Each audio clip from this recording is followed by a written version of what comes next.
I know you wrote an article, just the collection of football minds trying to change the Browns offense and your early impressions of it.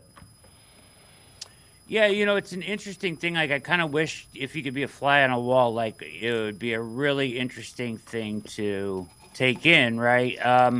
So if you kind of dive into the personalities and the backgrounds of these guys, there's a lot of similarities philosophy-wise between Stefanski and Dorsey. Not so much schematically, but you know, f- game philosophy. And you have them kind of overseeing this and pulling stuff out of your two college coaches, who Tommy Reese and Nick Charlton. Now, Charlton, really brings expertise in like, motion and window dressing and things like that. Something they really need to add, as does Andy Dickerson, as far as pairing that motion with the run game.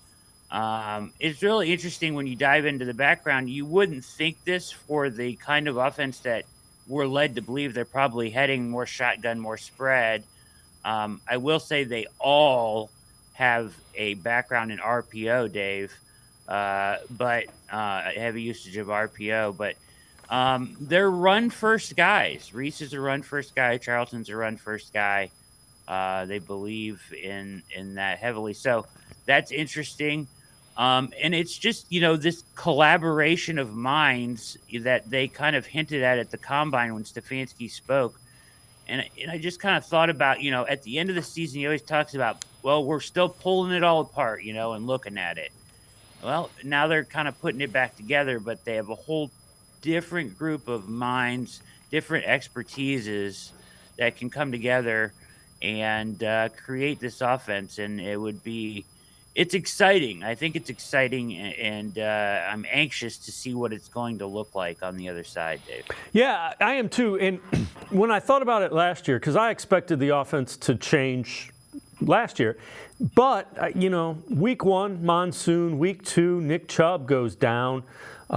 Week 3, you beat up the Titans rather, and then Deshaun Watson gets banged. So I don't think we saw that offense evolve a season ago the way I think they planned on it evolving. No, they were kind of forced back into it out of necessity, into what Stefanski is more comfortable with, right? And I give him credit this year. I kind of wrote about this before in a prior article, with no half measures, right? Like, there was going to be no excuses this year. There's no choice but to change when you turn over the whole staff and they all are pointed in one direction, right? Hopefully they're moving in lockstep and they all bring something different. But, there's no going back from this, right, to what AVP is comfortable with, or what their entire staff was comfortable with at that point, So you got to give him credit, because he took some heat for some of those decisions. They were difficult decisions with guys that he had relationships for a long time in the league with, but decisions that he felt needed to be made if they wanted to achieve real change, And I think that's where they're at right now.